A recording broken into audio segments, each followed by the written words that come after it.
వాతావరణం చాలా చక్కగా ఉంది. ఇందాక సాయంత్రం నేను చాలా టెన్షన్ పడ్డాను. మహా అయితే ఒక 10-15 నిమిషాలేమో వాక్యం చెప్పాలేమో అని ఆనందపడ్డాను. కానీ మీ దేవుని సేవకులు చాలా సమయాన్ని నాకు ఇచ్చారు కాబట్టి ఈ ప్రశస్తమైన సమయాన్ని ఏమాత్రం కూడా మనం పాడు చేసుకోకుండా చక్కగా వాక్యంలోనికి వెళ్దాం. కీర్తనకారుడు రాసినటువంటి 100వ కీర్తనలో 3వ వచనాన్ని దయచేసి ఒకసారి మనం చూద్దాం. కీర్తనకారుడు రాసినటువంటి 100వ కీర్తన 3వ వచనము. యెహోవాయే దేవుడని తెలుసుకొనుడి, ఆయనే మనలను పుట్టించెను, మనము ఆయన వారము, మనము ఆయన ప్రజలము, ఆయన మేపు గొర్రెలము. ఈ మాటను చదువుతున్నప్పుడు ఈ మాట వెనుకున్నటువంటి ఆంతర్యము ఒక భక్తుడు ఈ విధంగా చెప్తున్నాడు. ఈ లోకంలో పుట్టినటువంటి ప్రతి మనిషికి దేవునికి ఒక సంబంధం ఉంటుంది. సహజంగా ప్రతి జన్మదినం వెనుక కూడా దేవునితో ఆ పుట్టినరోజుకు సంబంధం ఉంది అనే మాటని చెబితే మనకు అర్థమయ్యేటువంటి మాట ఏమిటంటే, యెహోవా గర్భఫలం ఇచ్చాడు కాబట్టి గర్భఫలం ఇచ్చే దేవునితో మాకు సంబంధం ఉంది అని మనం అనుకోవచ్చేమో. కానీ ఈ కీర్తనకారుడు మరొక కోణంలో ప్రతి పుట్టినరోజు కూడా దేవుణ్ణి మన జ్ఞాపకం చేస్తున్నాడు. ప్రతి పుట్టినరోజు కూడా మనం ఎవరిని జ్ఞాపకం చేసుకోవాలి అని అంటే దేవుణ్ణి జ్ఞాపకం చేసుకోవాలంట. ఎందుకు దేవుణ్ణి జ్ఞాపకం చేసుకోవాలని అంటే ఆయన అంటున్నాడు, యెహోవాయే దేవుడని తెలుసుకోండి, ఆయనే మనలను పుట్టించెను. ఫుట్నోట్లో చాలా స్పష్టంగా ఎలా రాయబడిందంటే, మనలను మనమే సృజించుకొనలేదు.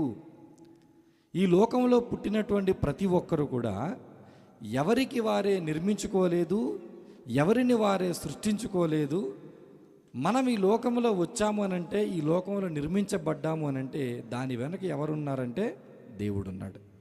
అంటే ప్రతి పుట్టినరోజు కూడా నీకు నాకు ఉన్న ఒక బలీయమైనటువంటి బాధ్యత ఏమిటంటే యెహోవాయే దేవుడని తెలుసుకోవాలి.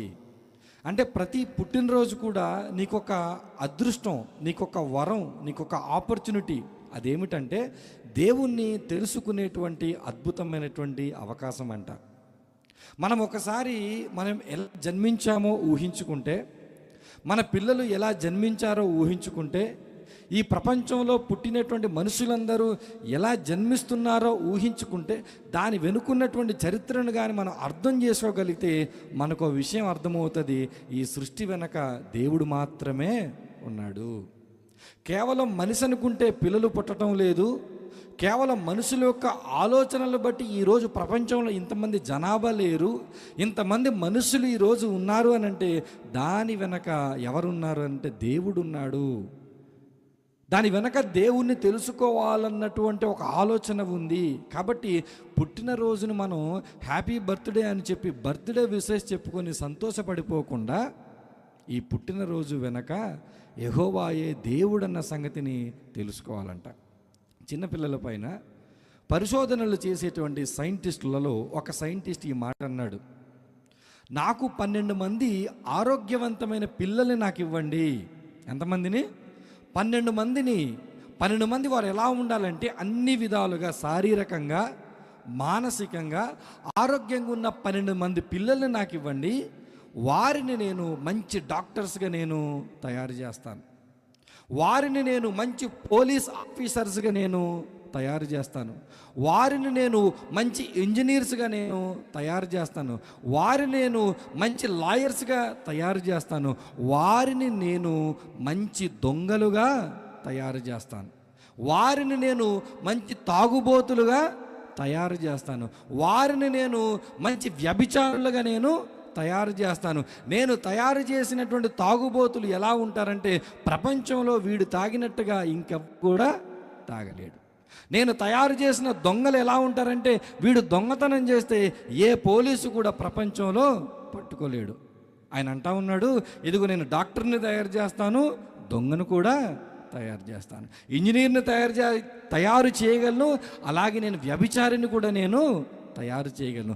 ఆ శాస్త్రవేత్త చెప్పినటువంటి మాట వెనుక ఆంతర్యం ఏంటంటే, దాని వెనుకున్నటువంటి సీక్రెట్ ఏంటంటే, మనం పిల్లల్ని ఎలా పెంచితే వారు అలా తయారవుతారు. నువ్వు పెంచే విధానాన్ని బట్టే నీ పిల్లలు తమ జీవితాలలో సెటిల్డ్ అవుతారు. ఆయన ఏమంటున్నాడంటే 12 మంది పిల్లలు నాకు ఇస్తే వారిని నేను ఎలా కావాలంటే అలా నేను మార్చగలను, వారిని నేను ఎలా కావాలంటే అలా నేను తయారు చేయగలను. అంటే దాని అర్థం ఏంటో తెలుసా? దేవుడు సృష్టిస్తాడు మనల్ని. సృష్టించిన తర్వాత మన జీవితాలను ఎవరు సృష్టించుకుంటున్నాం తెలుసా? మనమే సృష్టించుకుంటున్నాం. ఈ సృష్టినైతే దేవుడు సృష్టిస్తాడు, కానీ మన జీవితాలను మాత్రం ఎవరు సృష్టించుకుంటున్నామంటే మనమే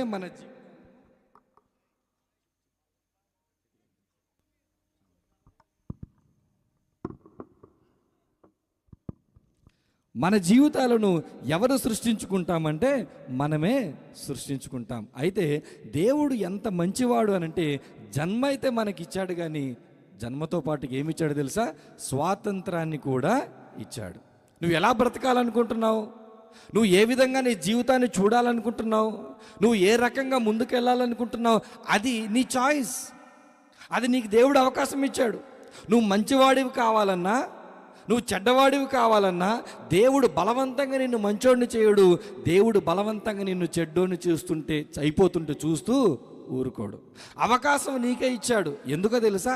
దేవుడు తనను తాను మన జీవితాల ద్వారా మనకు చూపించాలనుకుంటున్నాడు. దేవుడు అంటే ఎటువంటి వాడనంటే ఆయన మనుషులను సృష్టించగలిగేటువంటి ఒక సృష్టికర్త. దేవుడు ఎటువంటి వాడంటే మనుషులను బలవంత పెట్టకుండా ప్రేమను చూపించేటువంటి ఒక ప్రేమామయుడు. అయితే దేవుడు సృష్టించిన తర్వాత, దేవుడు తన ప్రేమ రూపాన్ని మనిషిపై చూపించిన తర్వాత మనుషులు మాత్రం తమకిష్టం వచ్చినట్లుగా బ్రతుకుతూ తమ జీవితాలను మాత్రం పాడు చేసుకుంటా ఉన్నారు. అందుకే ఈ రాత్రి చేరి వచ్చిన తల్లిదండ్రులకు, ప్రాముఖ్యంగా రుఫీనా జోన్స్ యొక్క తల్లిదండ్రులకు దేవుడు చెబుతున్నటువంటి మాటలు ఏంటంటే, ఇదిగో జన్మనైతే నేను ఇచ్చాను, కానీ ఈ జీవితాన్ని భద్రంగా కాపాడి ఈ జీవితాన్ని అందమైన జీవితంగా మరచుకోవాల్సినటువంటి అవకాశం మాత్రం నేను నీకే ఇచ్చాను. అయితే దేవుడు స్వాతంత్రాన్ని మనిషికి ఇచ్చిన తర్వాత, దేవుడు అవకాశాన్ని మనిషికి ఇచ్చిన తర్వాత సహజంగా మనిషి ఏం చేస్తున్నాడు అని బైబిల్ చరిత్ర అంతటిని మనం చూసిన తర్వాత ఎక్కడ కూడా మనిషి తన జీవితాన్ని దేవుడు కోరుకున్నట్టుగా ఉపయోగించటం లేదు. మరో మాటలో చెప్పాలంటే దేవుడు గర్భఫలాలను ఇస్తూ ఉన్నాడు, దేవుడు బిడ్డలను దయచేస్తూ ఉన్నాడు.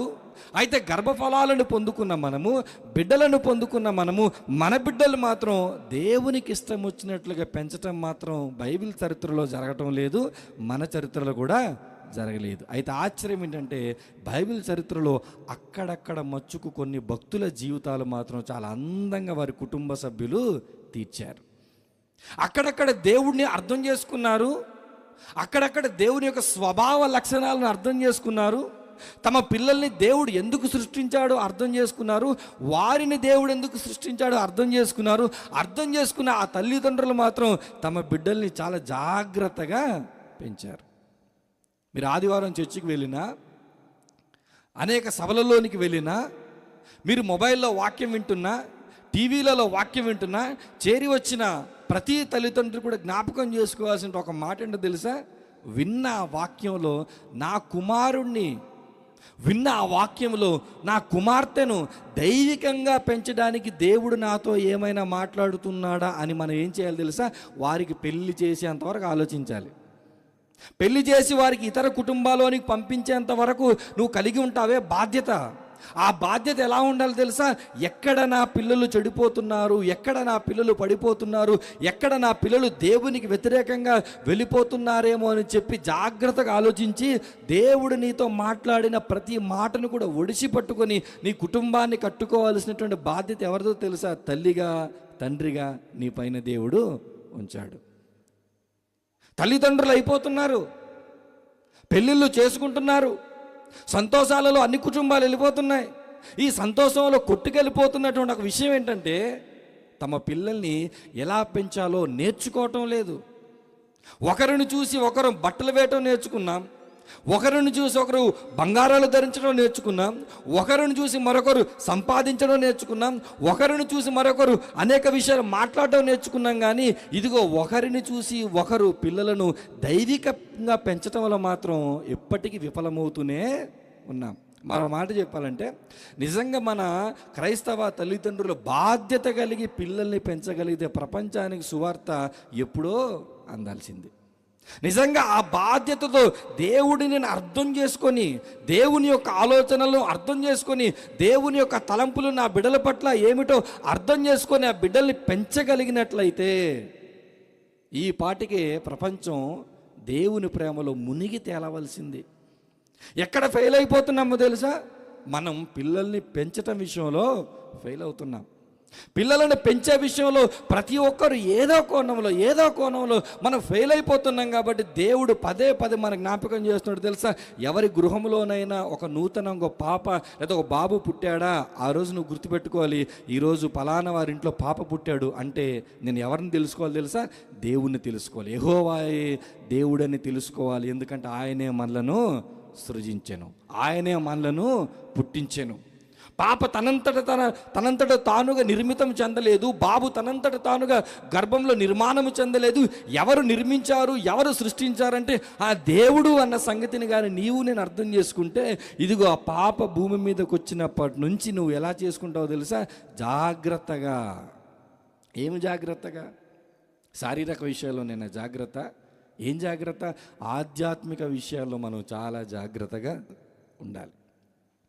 ఆధ్యాత్మిక విషయంలో కానీ మనం జాగ్రత్తగా ఉండకపోతే జరిగే నష్టం ఏంటయా అనంటే, జన్మనిచ్చినటువంటి దేవుడు లేదా జన్మించినటువంటి ఆ బిడ్డ ఇదిగో దేవుని దగ్గరికి ముగ్గురు వెళ్ళినప్పుడు సమాధానం నువ్వు చెప్పాలి. తల్లిగా తండ్రిగా, అమ్మ నీకు బిడ్డనిచ్చాను, నీకు బాబునిచ్చాను, నువ్వు ఎలా పెంచావు? నా కోసం పెంచావా? నేను కోరుకున్నట్టుగా పెంచావా అంటే ఆ రోజు మనం ఏం చెప్తాం తెలుసా?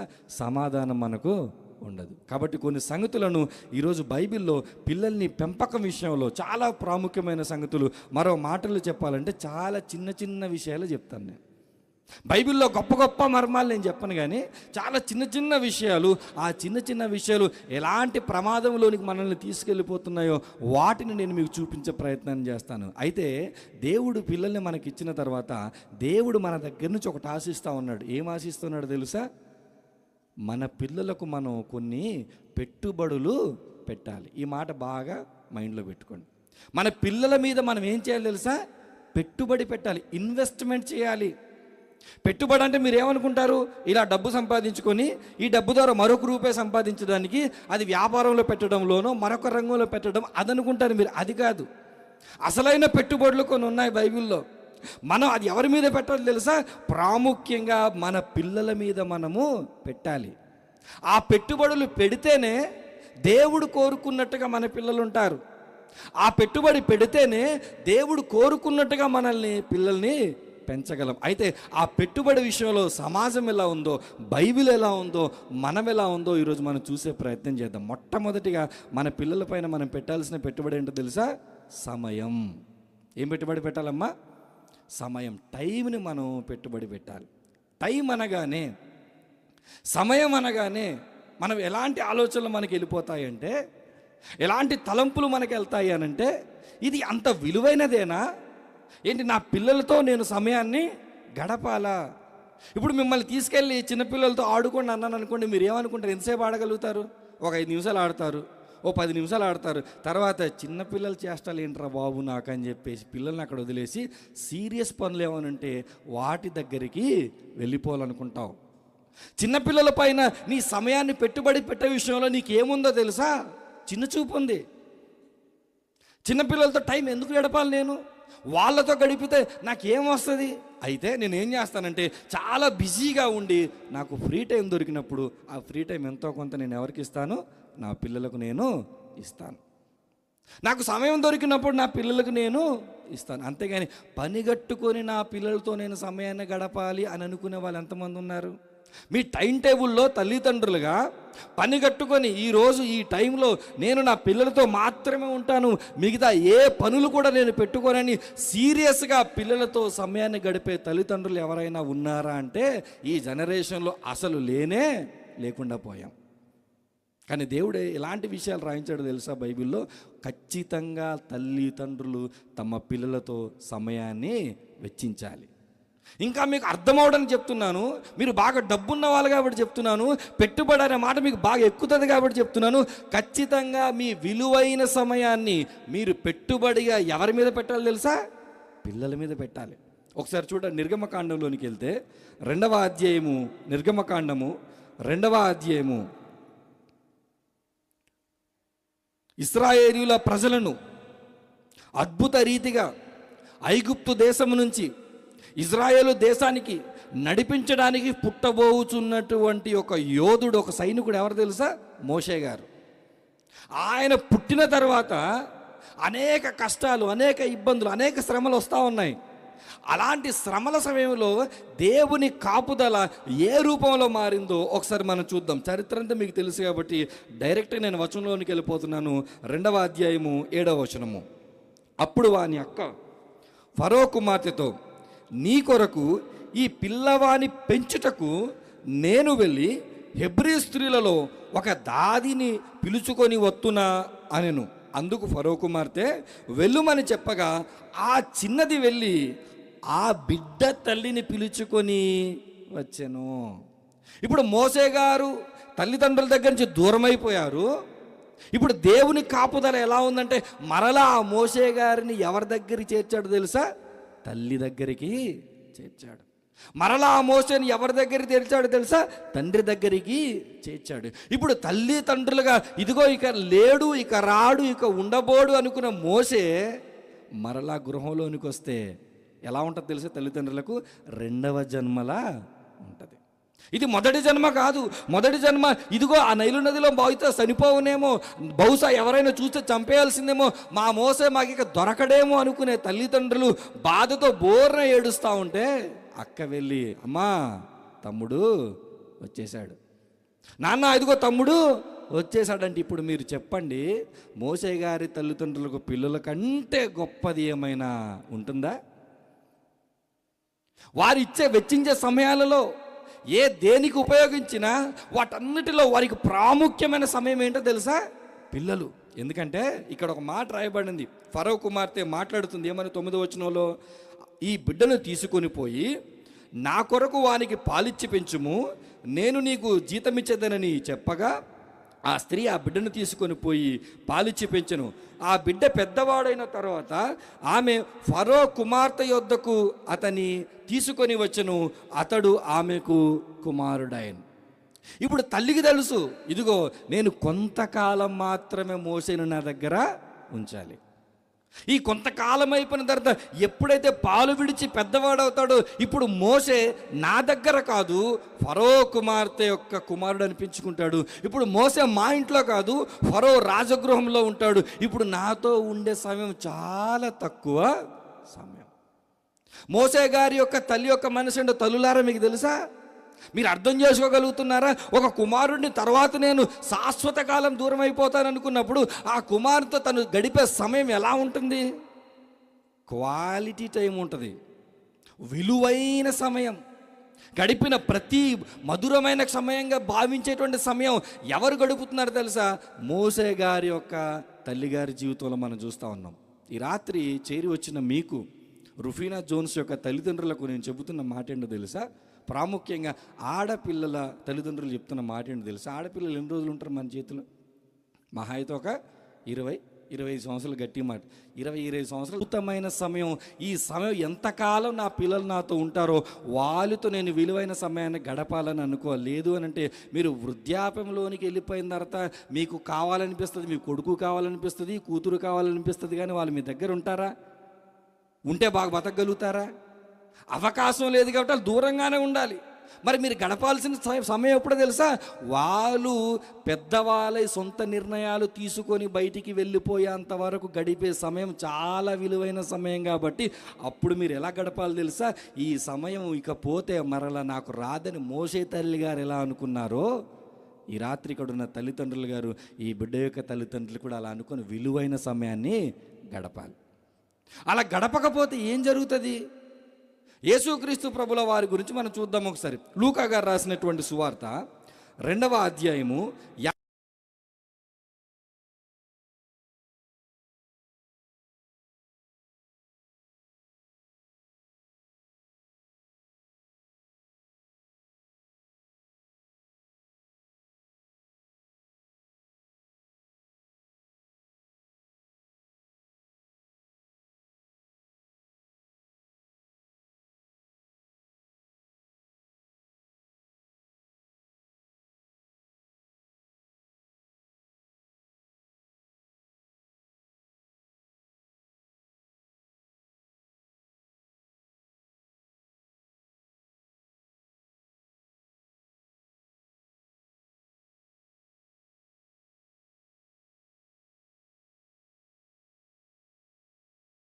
నీకు ఏమవ్వాలి తెలుసా?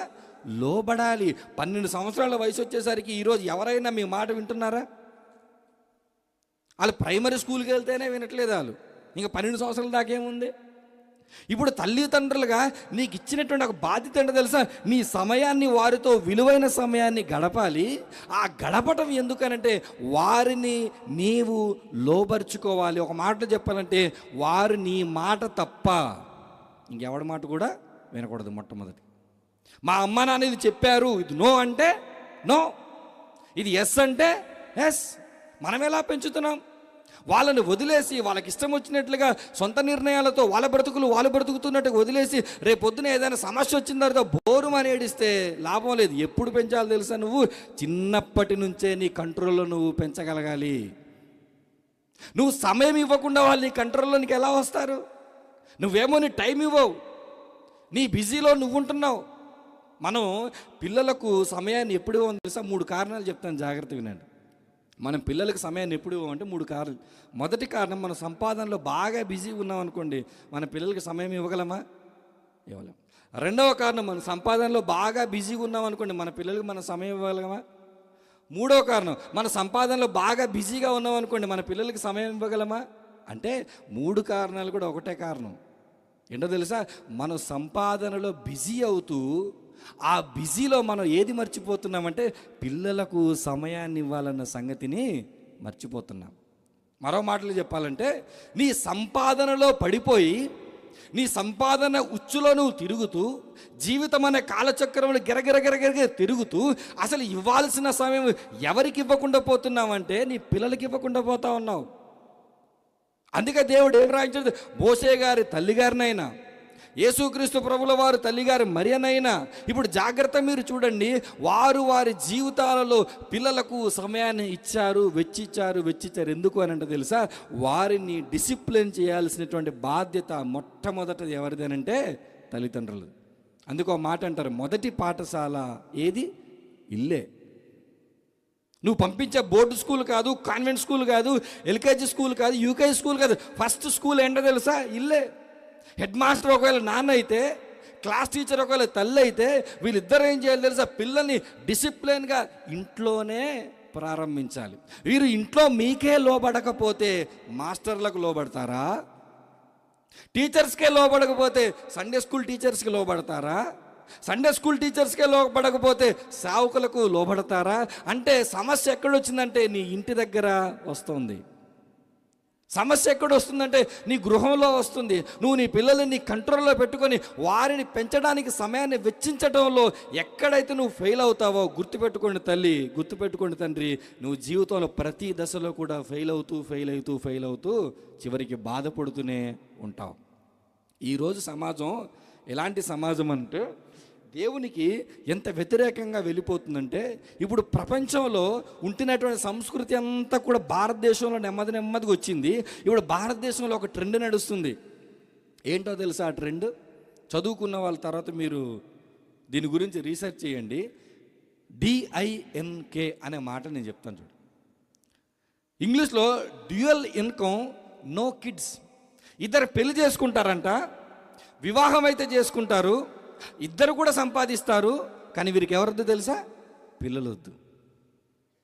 ఎందుకంటే పిల్లలు వచ్చారనుకోండి, వాళ్లకు చాలా టైం మనము కేటాయించాలి. వాళ్లకు వెచ్చించే సమయాన్ని మనం దేశ విదేశాల్లో తిరుగుతూ ఎంజాయ్ చేయొచ్చు, ఎందుకంటే మన డబ్బుని సంపాదిస్తూ ఉన్నాం. అంటే పిల్లలను కూడా రానున్న రోజుల్లో కనాలా వద్దా ముందే పెళ్లి చేసుకునే ముందే డిసైడ్ అయ్యి పెళ్లి చూసుకున్న రోజులు వస్తూ ఉన్నాయి. వచ్చినప్పుడు బహుశా నా జుత్తు తల పండిపోద్దేమో, ఆ రోజు మాట్లాడుకుందాం వచ్చినప్పుడు. ఎలాంటి పరిస్థితులు అనంటే పిల్లల్ని కూడా కనాలా వద్దా? కనాలని దేవుడు చెప్తున్నాడు, జన్మింపజేస్తుంది నేనని చెప్తున్నాడు. వాళ్ళకి టైం ఇవ్వలేక పిల్లల్నే వద్దనుకుంటున్నారు. వాళ్ళకి టైం ఇస్తే మనం సంపాదించిన సంపాదన మన టైం అంతా ఎక్కడ పిల్లలకి పెట్టాల్సి వస్తుందేమో అని చెప్పి పిల్లల్నే వద్దనుకునే సమాజంలో మనం బ్రతుకుతున్నాం. ఈ పిల్లల్నే కాదనుకునే సమాజంలో ఒక క్రైస్తవ తల్లిదండ్రులుగా నీ మీద దేవుడు పెట్టినటువంటి బాధ్యత ఏంటో తెలుసా? నీ సమయాన్ని ఖచ్చితంగా నీ పిల్లలకు నువ్వు కేటాయించాలి. ఆ సమయాన్ని ఎందుకు కేటాయించాలంటే వారిని క్రమశిక్షణలోనికి పెట్టడానికి నీ సమయాన్ని కేటాయించాలి. నీ పిల్లలకు మొట్టమొదటి భయం గురువుల మీద కాదు. నీ పిల్లలకు మొట్టమొదటి భయం తల్లి అంటే భయం ఉండాలి, తండ్రి అంటే భయం ఉండాలి. అలా తల్లి తండ్రులు భయం లేకుండా పెరుగుతున్నటువంటి ఎంతోమంది ఎలాంటి జీవితాలు అనుభవిస్తున్నారో మీకంటే నాకు చాలా తక్కువే తెలుసు. ఈ రాత్రి దేవుడు చెప్తా ఉన్న మాట ఏంటి తెలుసా? సమయం చాలా విలువైనది, దాన్ని సద్వినియోగపరుచుకోవాలి.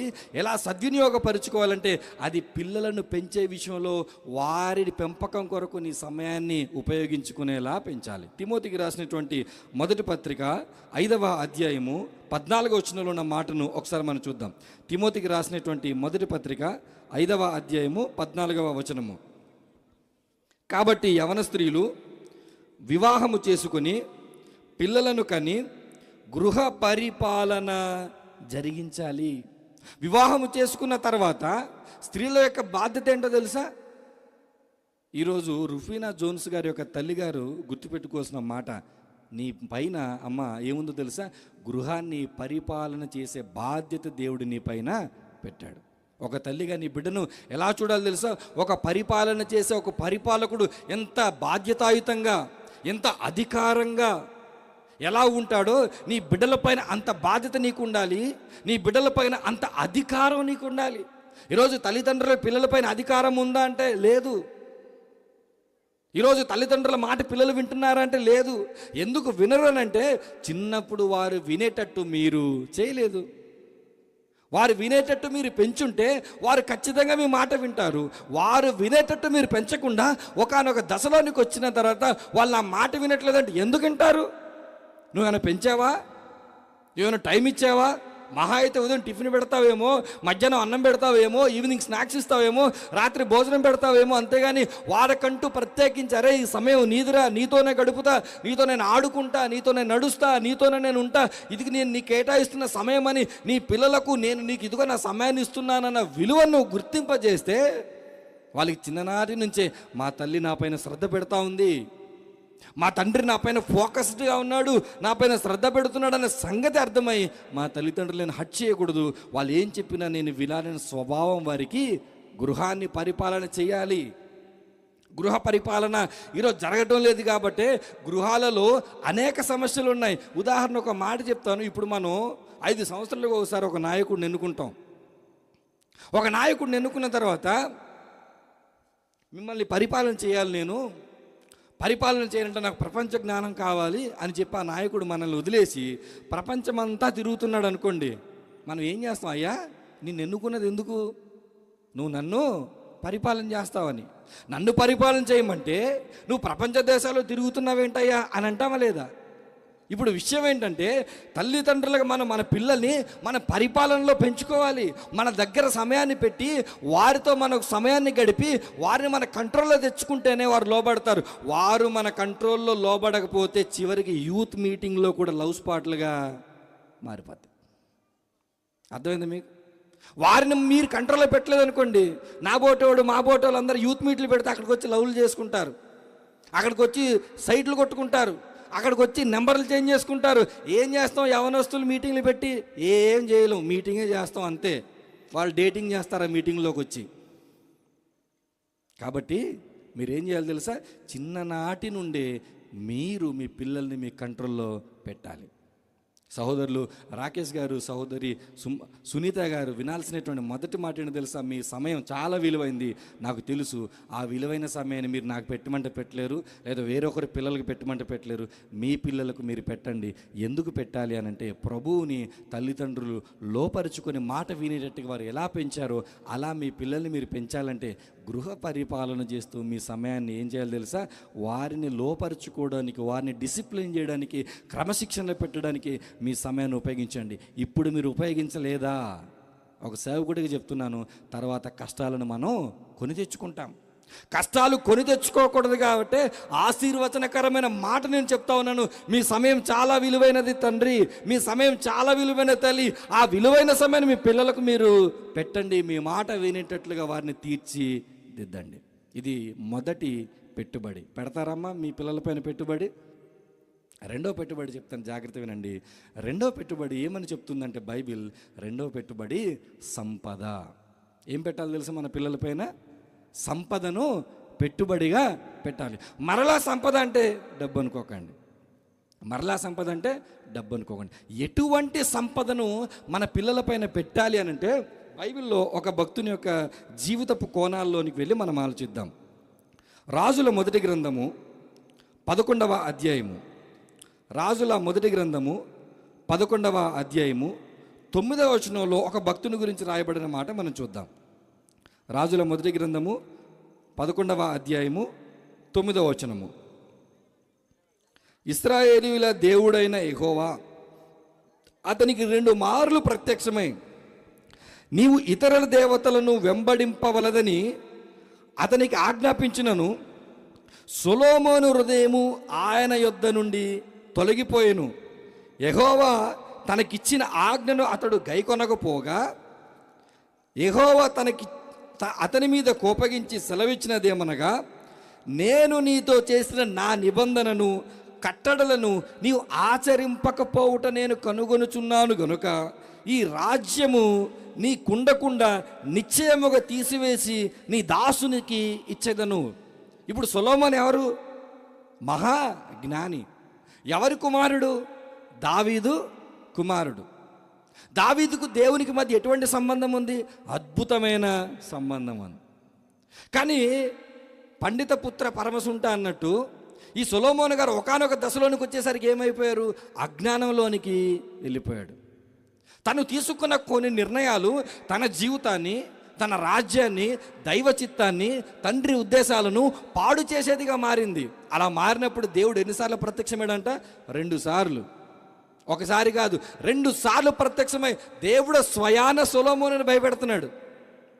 దేవుడే స్వయాన డైరెక్ట్గా సొలొమోను చెప్తున్నాడు, సొలొమోను నువ్వు చేసేది తప్పు, మీ నాన్నగారు ఇలా ఉన్నారు, నా చిత్తం ఇది, నా సంకల్పం ఇది, ఈ చరిత్రలో సాగాలి, ఈ చరిత్రలో నువ్వు ఒక కీలక వ్యక్తిగా ఉండాలి, దయచేసి నా మాట వినమంటే సొలొమోను ఎవరి మాట వినలేదంటే దేవుని మాట విన్నది. ఈరోజు మనం విననట్టుగా. ఈరోజు మనం ఎవరి మాట వింటాం? యూట్యూబ్లో ఎవరెవరో ఏదేదో చెప్తే అన్ని మాటలు వింటారు. ఆ మాటలన్నీ పట్టుకొని పిల్లల్ని పెంపకంలో సీక్రెట్స్ అక్కడనే నేర్చుకుంటారు. కానీ సేవకులు చెప్పిన మాట వింటారా? అమ్మ మీ కుమారుణ్ణి ఇదిగో జాగ్రత్త పెంచాలమ్మా, ఇదిగో ఈ విధంగా తప్పు చేస్తున్నాడమ్మా అంటే తట్టుకోగలరా మీరు? నా కొడుకుని టార్గెట్ చేసి దేవుని సేవకుడు ప్రసంగం చేశాడు. నా కుమార్తెను కావాలని అన్నాడు. ఇది నీకు బాధ. ఇప్పుడు దేవుని సేవకుడి ద్వారా హెచ్చరించినప్పుడు నీ కుమారుడైనా నీ కుమార్తెనైనా మనసు నువ్వు బాధ పెట్టకుండా వారిని క్రమశిక్షణలో పెట్టుకోవాలి. ఇప్పుడు ఏం జరిగిందంటే సొలొమోనుకి దేవుడు ప్రత్యక్షంగా ఎన్నిసార్లు చెప్పినా సొలొమోను వినలేదు. దేవుడు ఖండితమైన ఒక మాట చెప్పాడు, నీ రాజ్యం పోద్ది సొలొమోను, జాగ్రత్త. ఏం కోల్పోతావు తెలుసా? నువ్వు రాజ్యాన్ని కోల్పోతావు, అధికారం కోల్పోతావు, భోగభాగ్యాలు కోల్పోతావు, నీకున్న జ్ఞానాన్ని బట్టి ప్రపంచంలో నీకున్న పేరు కోల్పోతావు, నీ జీవితాన్నే కోల్పోతావని సొలొమోనుకి ఎంత బుద్ధి చెప్పినా వినలేదు సొలొమోను. దేవుడు కోపగించి ముందుకెళ్ళో మాట అన్నాడండి. ఆ మాట చూడు 12వ వచనంలో, నేను నీ రాజ్యాన్ని తీసేయాలనుకుంటున్నాను, అసలు నేను దూరం పెట్టాలనుకుంటున్నాను, అయినను. ఆ మాట మీరు గుర్తుపెట్టుకోలేదు. ఏంటో తెలుసా? అయినను నేను చాలా చేయాలనుకుంటున్నాను సొలొమోను, నేను దూరం చేసుకోవాలనుకుంటున్నాను సొలొమోను, అయినను నీ తండ్రి అయిన దావీదు నిమిత్తము నీ దినముల యందు నేను అలాగున చేయక నీ కుమారుని చేతిలో నుండి దాన్ని తీసివేస్తాను. సంపద ఎలాంటి సంపద ఇచ్చి వెళ్ళిపోయాడు తెలుసా? దావీదు పేరును బట్టి దేవుడు సొలొమోనుని క్షమించి వదిలేస్తున్నాడు. దావీదు పేరును బట్టి శిక్ష నీకు ఇప్పుడు రాదు, తర్వాత వస్తుంది అని చెప్పి శిక్షను దేవుడు ఏం చేశాడు తెలుసా? పోస్ట్ పోన్ చేశాడంటే. ఇప్పుడు చెప్పండి మీరు, దావీదు భక్తి దేవుని ముందర ఎలా ఉంది? ఎలాంటి లెగసీని, ఎలాంటి వారసత్వాన్ని వీడు చెలిపాడు తెలుసా దావీదు? ఇదిగో కీర్తనలు చదువుతున్న నీవు నేను మురిసిపోతామే, దావీదు కీర్తనని నీవు నేను మురిసిపోతే సొలొమోనుకి ఎలాంటి ఆధిక్యత ఉండాలండి? ఆ ఆధిక్యతను బైబిల్లో రాయించాడు. దావీదు నిమిత్తం అంట దేవుడు ఏం చేశాడు తెలుసా? విడిచిపెట్టేశాడు సొలొమోను. ఎలాంటి సంపాదన ఇస్తున్నాం మన పిల్లలకి? ఎలాంటి వారసత్వాన్ని ఇస్తున్నాం మన పిల్లలకి? యెహోషువ గ్రంథం 7వ అధ్యాయం, యెహోషువ గ్రంథం 7వ అధ్యాయం 24వ వచనంలో ఉన్న మాట ఒకసారి మనం చూద్దాం. యెహోషువ గ్రంథం 7వ అధ్యాయం 24వ వచనం. తరువాత యెహోషువయు ఇశ్రాయేలు వారందరూ జెరాహు కుమారుడైన ఆకానును, ఆ వెండిని, ఆ పై వస్త్రమును, ఆ బంగారు కమ్మిని, ఆకాను కుమారులను, కుమార్తెలను, ఎద్దులను, గాడిదలను, మందను, డేరను, వారి కలిగిన సమస్తమును పట్టుకొని పోయి ఆకోరులోనికి తీసుకొచ్చిరి. ఈ చరిత్ర మీకు తెలుసు. ఎవరి గురించి అనంటే ఆకాను గురించి. ఆకాను చేశాడు తప్పు, సవితమైన దాటిలో కొంతటి తీసుకొని దాచుకున్నాడు. ఇప్పుడు ఆకానుతో పాటు యావత్తు కుటుంబాన్ని కూడా దేవుడు ఏం చేశాడు తెలుసా? శిక్షించాడు. ఆకాను చేసిన పొరపాటు కుటుంబం మీదకి వచ్చింది. మనం అనుకుంటున్నాము, తల్లిదండ్రులు ఇక్కడ ఉంటున్నవారు, మనం అనుకుంటున్నాము మనం చేసిన తప్పులకి మేమే బలవుతాము, పోతే మా జీవితాలు పోతాయి, మా పిల్లలు బాగానే ఉంటారు అనుకుంటున్నారు. మీ రాత్రి దేవుడు సెలవిస్తున్నాడు, ఇదిగో నీ సంపద ఎలా ఉండాలి తెలుసా? నీ తర్వాత కుటుంబాలకు ఆశీర్వాద కారణంగా ఉండాలి, కానీ శాప కారణంగా నీ సంపద ఉండకూడదు. ఒక ఆయన గురించి నాకు బాగా తెలుసు. బాగా తాగుబోతు. ఎన్నిసార్లు చెప్పినా వినేవాడు కాదు. అయ్యా తాగొద్దయ్యా, తాగొద్దయ్యా. తాగుబోతులకు ఈరోజు ఎవరైనా తాగొచ్చుంటే మీ తాగినటువంటి మత్తు దిగిపోద్ది. మాట వింటే బాగినండి. మీకు నిజంగా పిల్లలు ఉంటే మీరు తాగిన మత్తు దిగిపోద్ది. ఒక ఆయనకి ఎన్నిసార్లు చెప్పినా వినలేదు. వినక తాగి చచ్చిపోయాడండి. చచ్చిపోయిన తర్వాత ఆయనకు ఒక కుమార్తె ఉంది. తల్లి పాపం కష్టపడింది, ఆ పని ఈ పని చేసుకుంటూ కుమార్తెను పెంచుకుంది. అయితే ఆ క్రమంలో ఆ తల్లి కూడా ప్రక్కదారి పట్టి వివాహేతర సంబంధం అంటే అక్రమ సంబంధంలోనికి తల్లి వెళ్ళిపోయింది. అక్రమ సంబంధంలోనికి వెళ్ళిపోయిన తర్వాత సరాసరి ఆ అక్రమ సంబంధికుడు ఏం చేశాడంటే గృహంలోనికే వచ్చేసేవాడు. చేయవలసినటువంటి నీచ కార్యాలు, చెడ్డ కార్యాలు ఇదిగో ఎదుగొచ్చిన కుమార్తె ఉన్నప్పుడు గృహంలోనే వచ్చేసాడు. అయితే కొన్నాళ్ళు అక్రమ సంబంధం కొనసాగిన తర్వాత ఆ పాప 10వ తరగతి చదివే వయసు వచ్చిన తర్వాత ఈ దుష్టుడి చూపు ఎవరి మీద పడింది తెలుసా? ఆ పాప మీద కూడా పడింది. తల్లితో అక్రమ సంబంధాన్ని కొనసాగించిన దుష్టుడు తన కుమార్తె జీవితాన్ని కూడా పాడు చేశాడు. ఈరోజు వారు ఉంటున్న ప్రాంతంలో ఎలాంటి పరిస్థితి తెలుసా? తల్లికి కుమార్తెకి ఒకడే భర్త. ఏమయ్యా తాగి నువ్వు చచ్చిపోయావు, నీ పని బాగానే ఉంది, నీ తర్వాత నీ కన్న కుమార్తె జీవితం చూడగలిగే అవకాశం నరకం నుంచి చూస్తాడు, ఇంకా కాలిపోతాడు నరకంలో. వాడు చేసిన పాపానికి, వాడు చేసిన నీచ కార్యానికి వాడు అనుకున్నాడేమో నా జీవితం నాకు నచ్చినట్లు బ్రతికితే ఏం జరుగుతుంది అనుకుంటున్నారేమో. మీరు జాగ్రత్తగా గుర్తుపెట్టుకోండి, ఆకాను చేసిన తప్పుకు కుటుంబం ఎలా నాశనం అయిపోయిందో. దావీదు ఉన్న భక్తికి, దావీదు ఉన్న నీతికి సొలొమోనుకు శాపం ఎలా రాలేదో అర్థమవుతుందా మీకు తల్లిదండ్రులారా? మీ ఇష్టానుసారంగా మీరు బ్రతికేస్తే మా పిల్లలు బాగా బ్రతుకుతారేమో అని అనుకోకండి. ఒక తల్లితో మాట్లాడుతున్నాను నేను. ఏంటమ్మా మరి మీ ఆయనతో నువ్వు సరిగా మాట్లాడట్లేదంట కదా, ఏంటి పరిస్థితి అంటే, నాయనా నేను ఉండగానే మరొక ఆమెను అతను వివాహం చేసుకుంటున్నాడు, మరొక ఆమెతో అక్రమ సంబంధాన్ని కొనసాగిస్తున్నాడు, కాబట్టి నేను దూరంగా ఉంటున్నాను అని. తల్లి నీ పని బాగుంది, ఆయన పని బాగుంది, ఎదుగొచ్చిన పిల్లలు ఉన్నారు కదా, మరి వాళ్ళ పరిస్థితి ఏంటంటే ఆ ఒక మాట ఉందండి. నిజంగా ఒక అబ్బాయిగా నేనైతే చచ్చిపోయిన మాట. నా పిల్లలకు తండ్రి లేని లోటు లేకుండా నేను పెంచుతున్నాను అంది. అంటే దాని అర్థం ఏంటో తెలుసా? బతుకున్నా ఆయన చచ్చినట్టే. ఆయన బతుకున్నా, ఎందుకు మీ పిల్లలను కాపాడే బాధ్యత ఎవరు తీసుకుంటారో తెలుసా? దేవుడు తీసుకుంటాడు. మీరు రిలాక్స్గా ఉండవచ్చు, నా దేవుడు నా బిడ్డలను కాచి కాపాడుతాడు. అలా కాచి కాపాడటానికి నీ కుటుంబం యావత్తును దేవుడు తన ఆధీనంలో తీసుకోవడానికి నీకు ఉండాల్సినటువంటి ముఖ్యమైన లక్షణం, సహోదరుడైన రాకేష్ గారు, సునీత గారు వినాల్సినటువంటి రెండో మాట ఏంటో తెలుసా? నీతి అనేటువంటి సంపదను మీ బిడ్డల పైన మీరు పెట్టుబడిగా పెట్టండి. ఇప్పుడు మీరు భక్తిగా బ్రతుకుతుంటే, ఇప్పుడు నీతిగా బ్రతుకుతుంటే బహుశా మీకు ప్రతిఫలాలు ఇప్పుడిప్పుడే కనబడకపోవచ్చేమో. అందరు సినిమాలకు వెళ్ళి, అందరు త్రాగుబోతులుగా ఉండి, అందరు చిందులేస్తుంటే అయ్యో వాళ్ళ జీవితాలు బాగున్నాయి, నా జీవితం బాగోలేదని ఒకవేళ సహోదరులకు ఈరోజు అనిపించవచ్చేమో, సహోదరికి ఈరోజు అనిపించవచ్చేమో. కానీ మీరు నీతిగా బ్రతికితే, మీరు భక్తిగా బ్రతికితే మీ తరముతో పోదు, మీ తర్వాత తరాలు ఆశీర్వదించబడతాయి. రేపొద్దున రుఫీనా జోన్స్ ఎలా చెప్పుకోవాలి తెలుసా? వాళ్ళ నాన్నగారి పేరు మా నాన్నగారు రాకేష్ అని ఎలా చెప్పుకోవాలి తెలుసా? గర్వంగా చెప్పుకోవాలి. అంతేగాని మా నాన్నగారు రాకేష్ అండి అన్నాం అనుకోండి, ఏదో ఉంది మైనస్ రాకేష్ గారిలో. ఎంతమంది చెప్పగలమండి మా నాన్న పేర్లు, మా తల్లిదండ్రుల పేర్లు ధైర్యంగా ఎంతగానో చెప్పగలం? ఎందుకంటే మన తల్లిదండ్రులు ఎక్కడో చోట పోయి ఉంటారు, ఎక్కడో చోట వాళ్ళు త్రాగుబోతులుగానో తిరుగుబోతులుగానో ఇంకోటి అయి ఉంటే వాళ్ళ పేరు ఎలా చెప్పగలం? బైబిల్ చెప్తుంది. సామెతల గ్రంథం ఒకసారి చూడండి. సామెతల గ్రంథం 17వ అధ్యాయం 6వ వచనం ఒకసారి చూడండి. సామెతల గ్రంథం 17వ అధ్యాయం 6వ వచనం. కుమారులు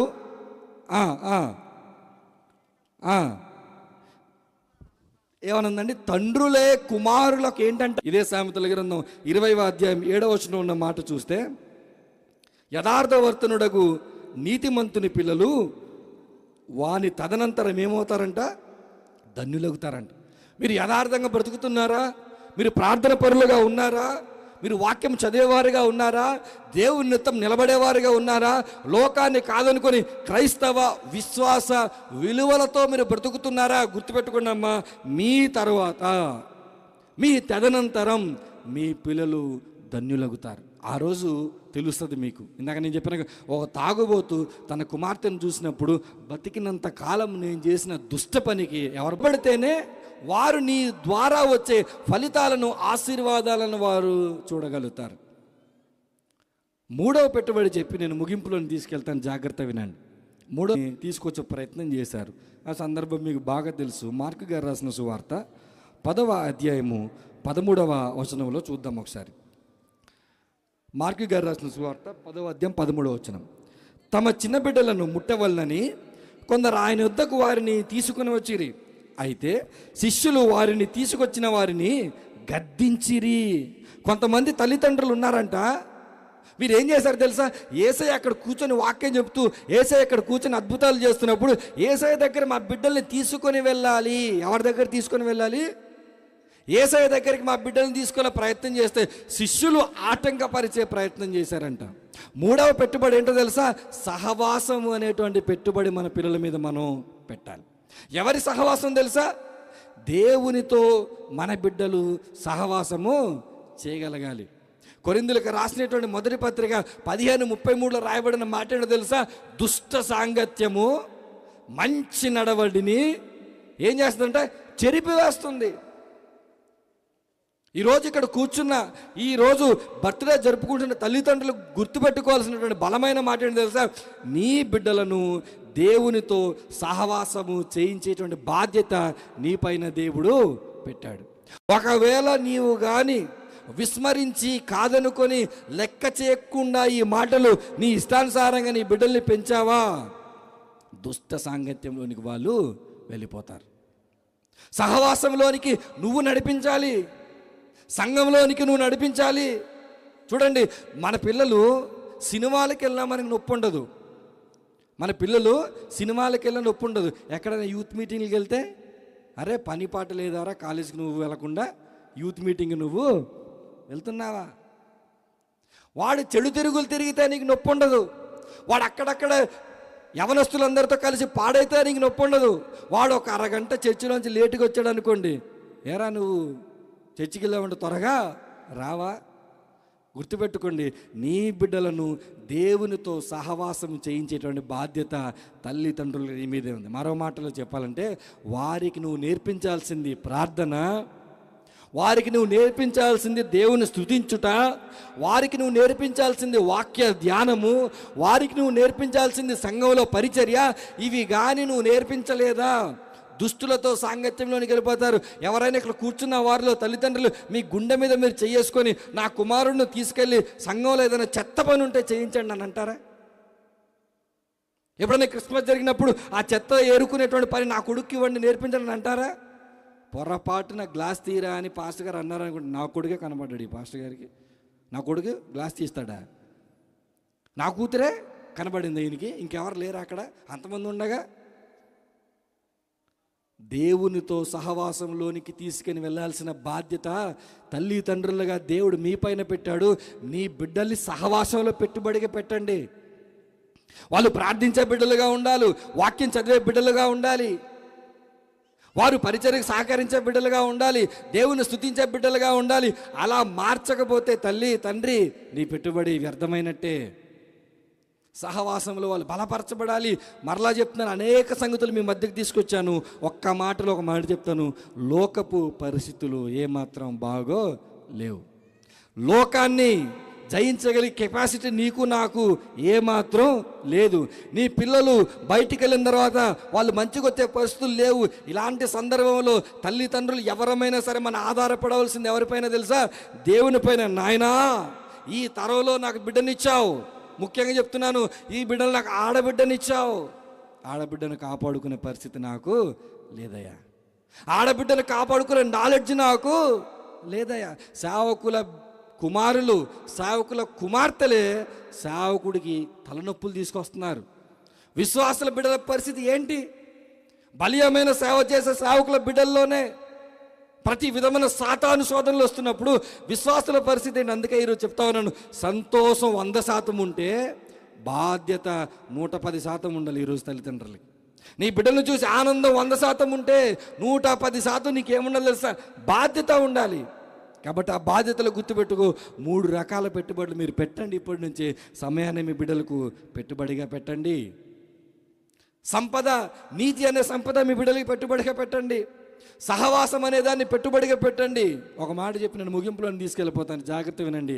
మన బిడ్డలకు కావాల్సింది డబ్బు కాదండి. మన బిడ్డలకు కావాల్సింది మీరు డబ్బు కాదు, డబ్బు సంపాదించే మార్గం వాళ్ళకి ఇవ్వండి చాలు. వారికి మీరు ఇవ్వాల్సింది డబ్బు కొన్ని వేల కోట్లు సంపాదించవటం కాదు. వారిని ప్రయోజకులుగా మార్చే ఒక పనిని వారి చేతికి అప్పగించండి. ఆ తర్వాత వారిని కాపాడుకోవాల్సిన బాధ్యత మాత్రం ఎక్కువగా మనము ఈ తరంలో తీసుకోవాలి. వారిని కాపాడుకోవాలి. ఒకరోజు వాళ్ళు ఏమనుకోవాలి తెలుసా? మనం పోయిన తర్వాత ఇదిగో మన పిల్లలు మన పేరు చెప్తే వారి మొహంలో ఏం కనబడాలి తెలుసా? చిరునవ్వు కనబడాలి. మా అమ్మ